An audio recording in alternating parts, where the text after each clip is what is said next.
Today's video is going to be the beginner's tutorial for OpenAI API, which is the backend for famous ChatGPT application. Using this, we are going to build financial data extraction tool where you can copy paste the content from any news article related to company's financial reporting, and it will extract key information such as company's name, revenue, net income, etc. When I was at Bloomberg, we used to work on these kind of projects, but we are using some traditional approaches. In today's video, we are going to use the most cutting edge approach of using LLM for this task.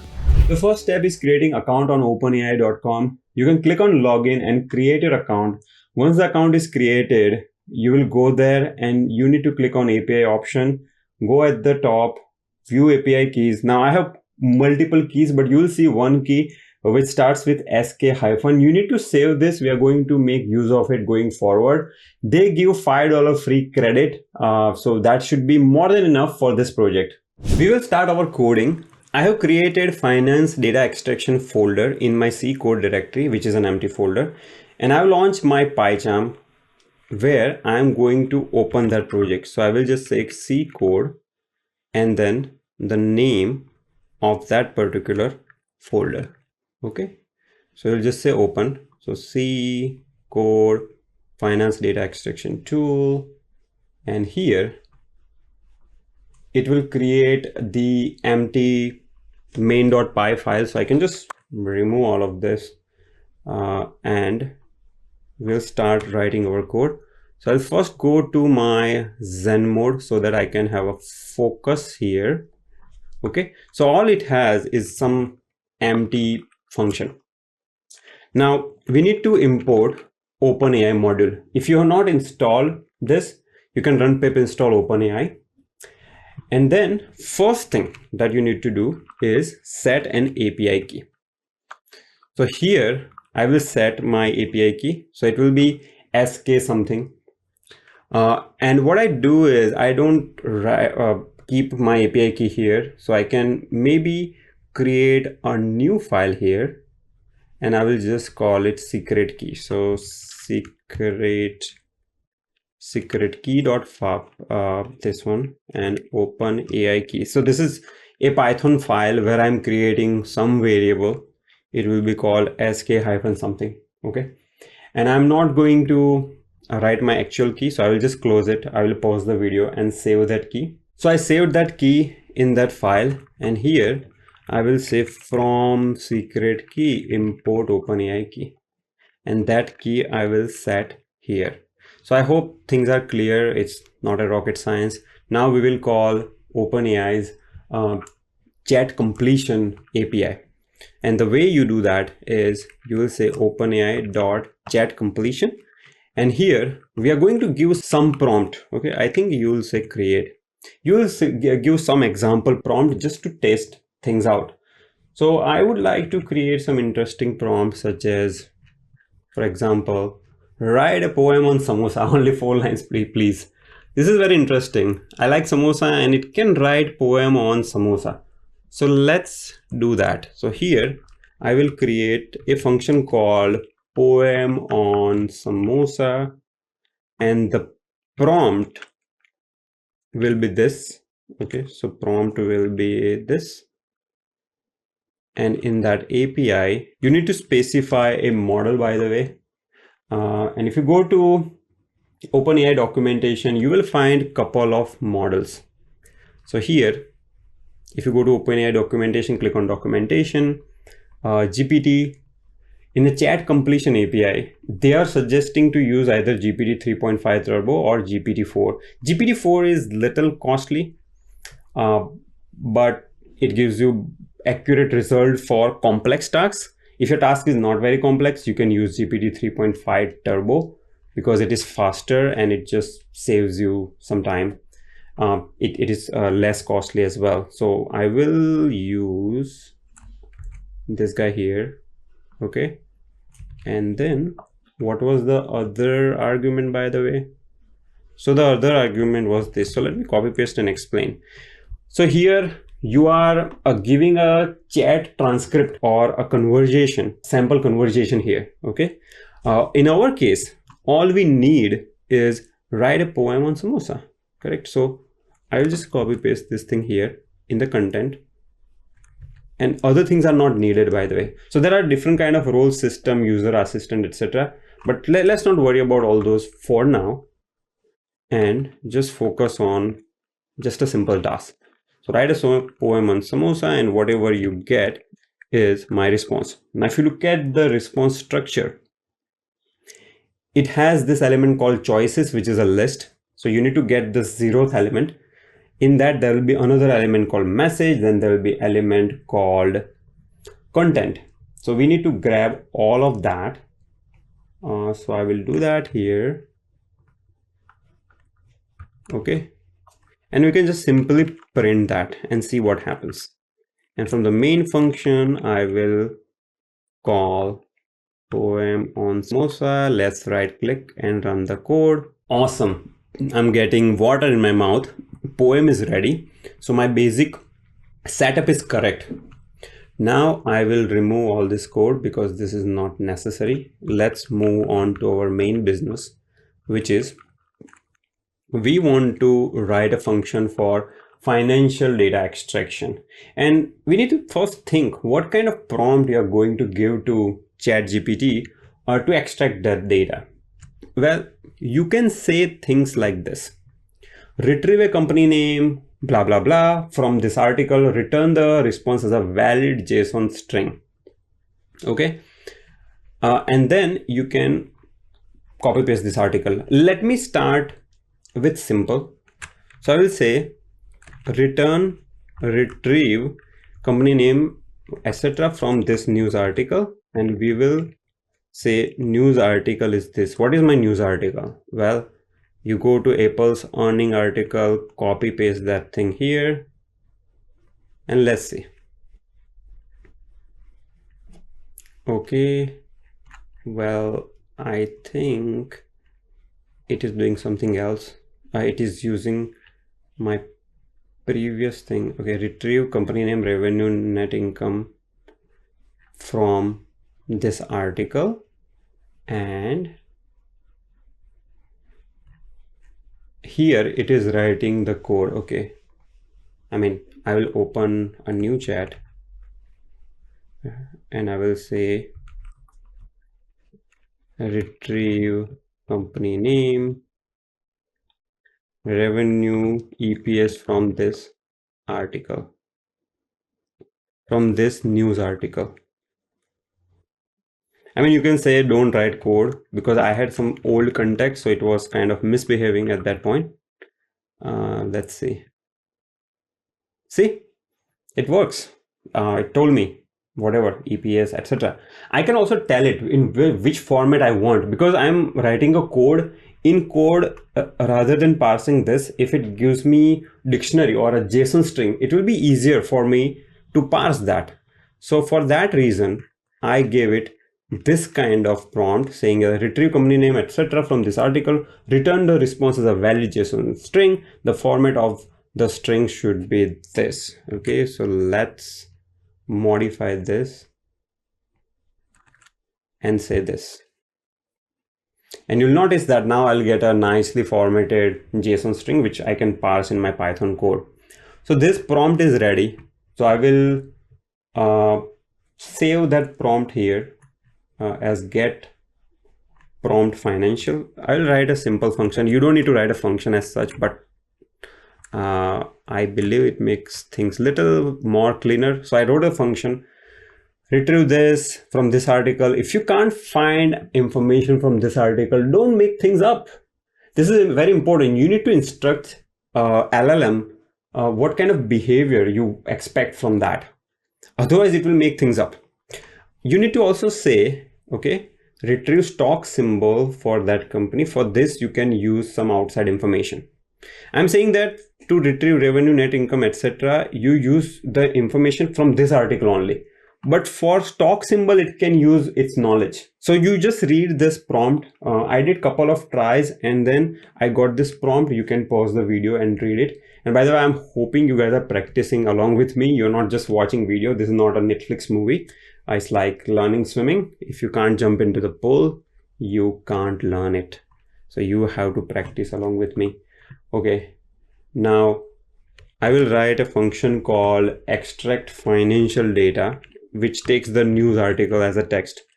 And then whatever prompt I have, I will append the news article. So the prompt is this. And after this, you need to put your news article. So when you say plus, you're putting that news article. So that makes your prompt. And then the same OpenAI ChatCompletion API, whatever we tried with our samosa, we are trying the same thing here. And once you get the content will be string, but in a dictionary format like this. And if you want to parse that in Python, you might know that there is a module called JSON, and in JSON you can say load string. So load string will convert that string into a dictionary format. And I have this habit, by the way, to put try and catch, because if it's if it's not a valid JSON string, then weird things can happen. Okay, so that's why I always have this in a try except. And if let's say there is an error or something, I want to return an empty data frame, which looks something like this. So the empty data frame will look something like this, and I need to import pandas, obviously pandas as PD. So it is importing pandas and creating this empty data frame. Now, once I have data, from that data also, I need to create a data frame. So how do I do that? So I will say pd.dataframe, and if you do data.items, it will use that to create pandas rows and columns. And columns you can specify as columns is equal to, I have two columns, measure and values. So what is measure and values? So let me show you. So the measure and values are this. So measure is this, values is this. So this is a data frame, two columns, measure and value. So that's exactly what I'm doing here. Once I'll run the code, you'll get it. And you can return this data frame back as a string. Now why we are doing data frame? Well, we are going to use Streamlit for writing the code, and in Streamlit you can directly render UI for a data frame. Let's test this code out in the main function here, and I will say get, not get, extract financial data, and that text will be what? So for text, maybe I will just use some simpler text such as this: Tesla's earning in newspaper, in this format, whatever, 4.5 billion. It's a news article, small news article, and here you are getting your df. And if you want to convert df to a string, this is how you convert it, and you can just print it. So let's right click and run it. Perfect. See, company name Tesla, whatever. So it is working as expected. It's just curious, it just worked on a first time. Maybe because I have practiced. Usually things don't work on a first attempt. You might have the experience, but our code is ready, and we can now create a Streamlit based application. So let's look into that. Let's create a Streamlit app. Streamlit app, I would like it to be in main.py. So what I'll do is I will move all of this code in a separate file, and maybe we should call that file OpenAI helper, and just Control A, X, Control V, save it. And here I will import Streamlit as st. If you're not installed Streamlit, folks, just run pip install Streamlit. Okay, and Streamlit, let me tell you what Streamlit is. So financial data extraction tool. Let me run this, and then I will talk about it. Okay, so I imported Streamlit. I'm saying st.title, and you're wondering what this is. Okay, let me show you. So here you can run a command Streamlit run.main.py, and let's see what happens. See, it created an app in seconds. It's a UI, you know, it's a front-end application. So if you go to Streamlit website, it's a tool that allows you to build your data science applications very quickly. Because as a data scientist, when you are writing code, you don't have too much time to wrap things around in Flask and Fast API and writing some React JS or whatever HTTP CSS based front end. So if you don't want to waste too much of your time writing web code, you just use Streamlit. And even in my company, when we work in Atlic, when we work with our clients on data science and machine learning projects, for a client demo, we always use Streamlit because we have code written, we have notebook, but if you want to demo it in a nice UI quickly, then Streamlit is the way. So Streamlit is something you use for proof of concept, demo, etc.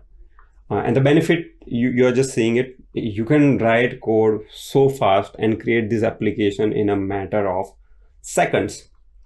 So now I will go to my Zen mode. Okay, enter the Zen mode, and let's create an app. So what I did is I talked to my good friend. You know who is my good friend? ChatGPT. So in ChatGPT, I said, create a Streamlit app where on the left hand side, I have a big edit box. See, left hand side, I have a, where is it? Okay, so on left hand side, you see here, we will have a big edit box where you can copy paste news article. On the right hand side, you will have a table, and below edit box, you will have an extract button. I told it the exactly same thing. Below that, I have extract button. On the right hand side, I have a table where you put blah, blah, blah. And it gave me nice code, see?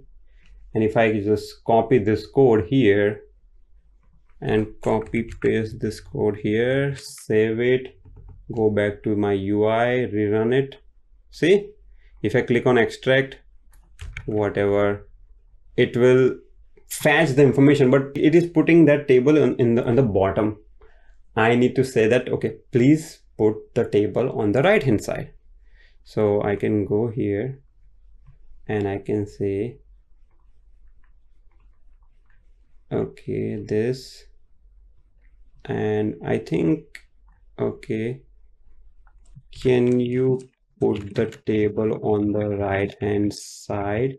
Right now it is below the news article. And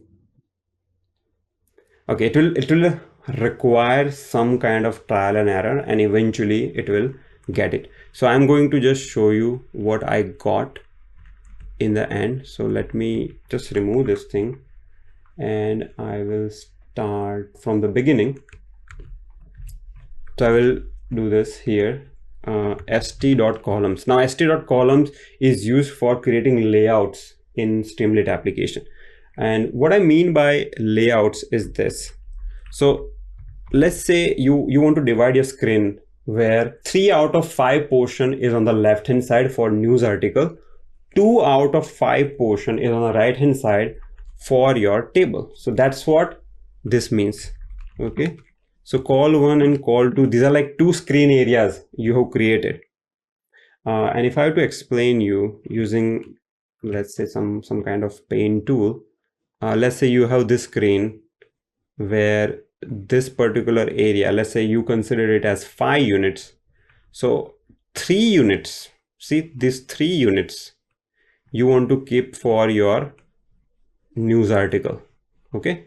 And the 2 units you want to keep for that table where you can have revenue, EPS, etc. So that's what this is doing. It's very simple. And you will say here that with column 1 st.title financial or just data extraction tool. I don't know to type the whole thing. And st.text area is used to put that big edit box, and you can just say this. You can also provide a height, and then whatever news article you copy paste, it will come into this. And then you can have st.button called extract at the bottom. Just save this and let's see how our code looks so far. So you can see you have this news article, you have an extract button. On the right hand side you will have a table. So here you will say when button is clicked, what happens? So this thing will happen. When button is clicked, it will go into if block. Okay, so let's keep this thing as is and let's focus on creating the right hand side table. And for that, what I can do is I can create an empty data frame. So let's create an empty data frame, pandas data frame, and let's put that data frame here. So you can say st data frame is equal to financial data df, and let's see how this thing works. Okay, fine, it is working. I know it's not perfect. So number one problem is it has this index 0, 1, 2, 3, 4. I don't want that. You can remove that easily by saying hide index true. And also the column width is not appropriate. So I talked to my dear friend ChatGPT once again, and it said that I should use this column config, where measure column is 150 pixel wide and value is also same width. Okay, so again hit save, rerun. This looks good, but it is not aligned, so we need to move it little down. Once again, ChatGPT told me I need to create this kind of space using markdown. BR is that HTML tag which you can use to create that markdown, and now my table is kind of in alignment with the news article. All right, now we need to do wiring. We are like electricians, we need to do some wiring. So on extract, something needs to happen. Okay, what will happen? Well, you will call that function from OpenAI API, or let's say I will just import OpenAI API helper, and I need to call that function extract financial data news article, and it will give you the data frame back, financial data frame df back. You will get that data frame. Okay, so let's try this out, and I'm just going to see if I missed anything here. Probably not. Let me see. So I will exit from Zen mode. I will check the OpenAI helper and pd.dataframe. Okay, columns are okay, perfect. All right, I have saved my code. I can go back, rerun my tool. You can press R key also. Okay, see R, and news article I can copy here. Wonderful, it's working, folks. EPS 1.52, net income is 24.16. See, 24.16 in net income. Very good. And 94.64 is here. Perfect. Let's try some other article, HDFC. And here what you will notice is that let's see if numbers are correct. So net profit is this. Now it knows that net profit and net income is same. So this is the benefit of using LLM. It understands that these two terms are same. If you're using some regular expression, some manual traditional approach, this will be a mess. It won't have that understanding that net profit and net income is the same thing. EPS. So EPS it did not fetch because this article doesn't have EPS, at least this chunk. And revenue is 34 point something. See, consolidated net revenue. So it knows consolidated net revenue is equal to this particular revenue. I can copy paste this Tesla's article. It's just a very small one. And you will notice here I'm saying profit. See, it knows that profit is net income. See, 4.5 billion. So these are the benefits of using LLM. Now, we need to test some worst case scenario. Let's say high extract doesn't work, but it is returning that empty data frame back. That's all I had for this video, folks. You will find the link for the code in the video description below. As I said before, learning coding or AI is like learning swimming. Unless you try it, it's not gonna be effective for you. OpenAI is giving you $5 free credit, which is more than enough. And you can use that to build this tool end to end. It can look good on your resume for your upskilling. NLP field is booming and LLMs are kind of very hot right now. It's a hot skill in terms of job market. So I hope this video has given you some understanding on how these things work. If you like this video, you can give it a thumbs up. It's only a 1 second work for you. But for us, it makes a big difference because it makes YouTube algorithm happy. So give it a thumbs up if you like it, or subscribe to a channel, or share this video with your friends who are learning AI. If you have any questions, there is a comment box below. Thank you for watching.